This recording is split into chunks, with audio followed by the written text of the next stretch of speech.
That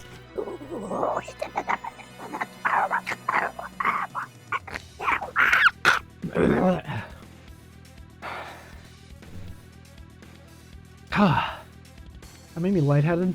I might be dying. This might be my last year on Earth. Thank God.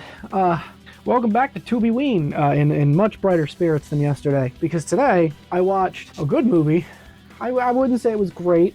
I like the director's other work that I have seen. I like this one well enough. I'm talking about Brain Damage. The Frank Henenlotter classic film. Frank Henenlotter directed Basket Case 1, 2, 3, Frankenhooker, Brain Damage, Bad Biology, and then weird sexploitation stuff that I have not seen. But I'm a big fan of Basket Case. I really like Basket Case. I like Basket Case a lot more than I probably should.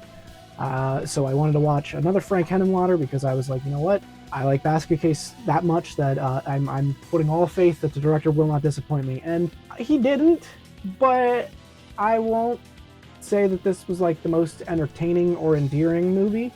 This was just very competently made with some pretty good special effects, which special effects wise is what I was kind of looking for in a Frank Henenlotter creature movie. So I got what I wanted, just not a whole lot on the story level. I'll get into a little bit of it.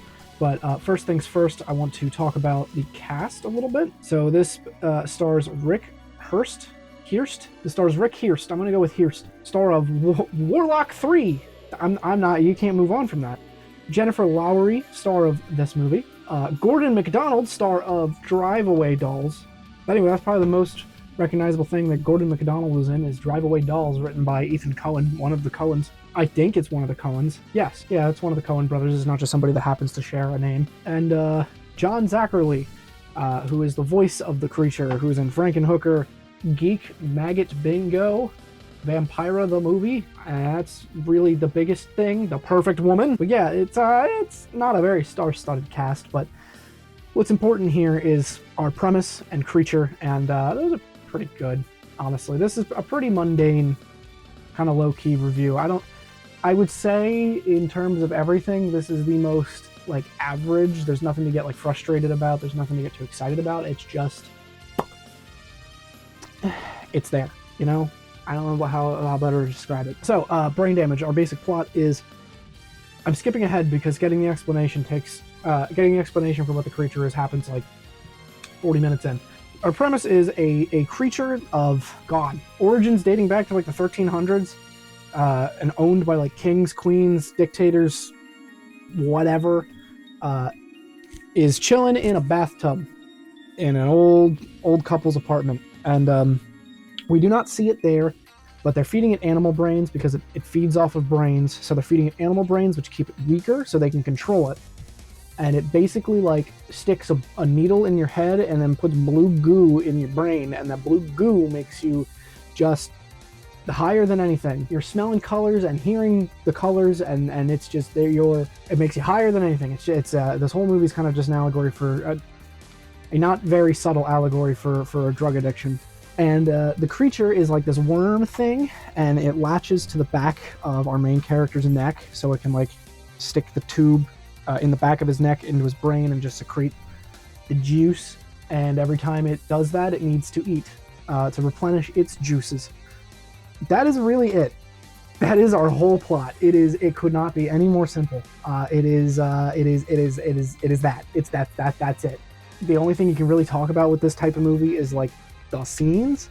And apart from the one woman who like attempts to give the main character fellatio, and instead of his dingle hopper hopping out, it's the creature, who then we get like an extended uncomfortable scene of her like with it in her mouth as her brain is getting eaten through her mouth. You get like an uncomfortable 4 minute of that, and then that's it. Yeah, there's not a whole lot to talk about this movie. It's good. It's fine.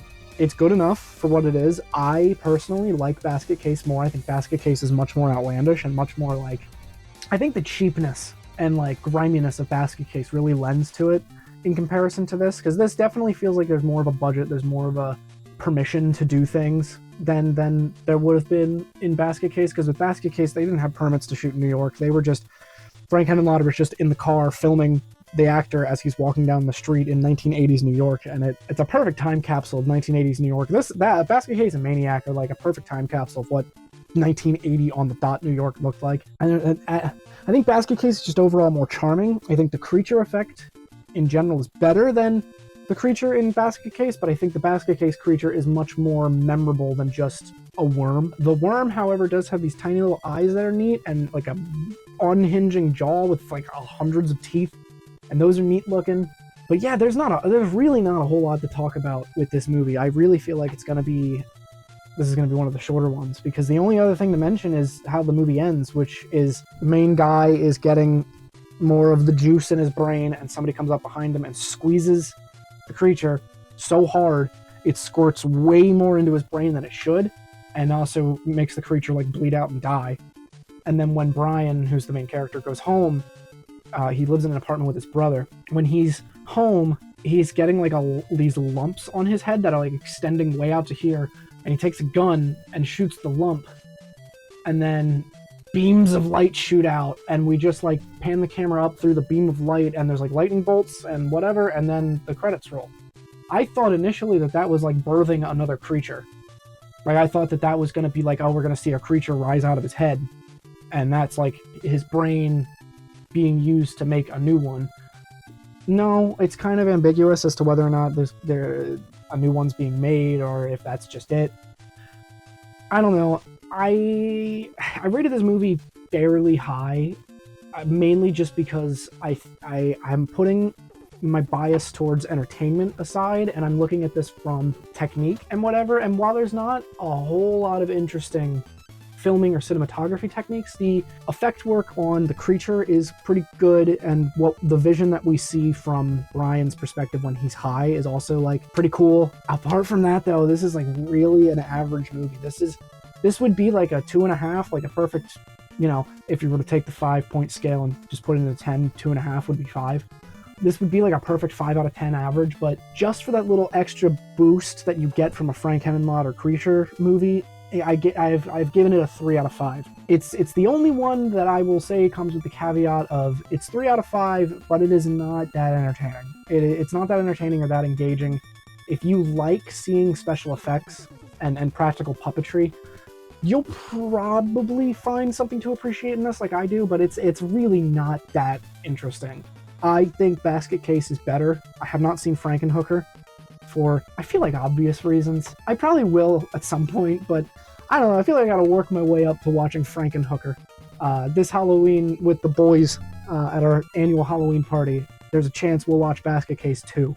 So maybe I'll get through the Basket Case trilogy, and then we'll and then we'll tackle Frankenhooker. I don't know. Come back tomorrow for a great movie that's just a little confused. And I'll elaborate more on that tomorrow.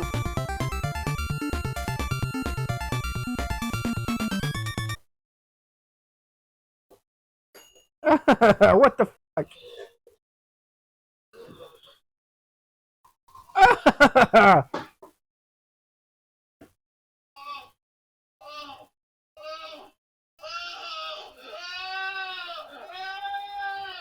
Oh my god!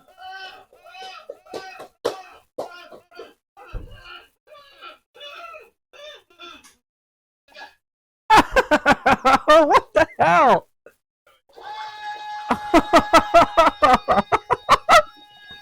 Oh, I love this! Oh my god!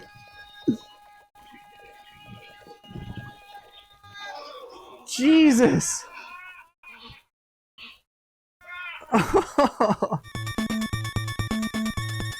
Who needs permits? I can just drive my car and follow my actor. Hey, it works. Fuck it.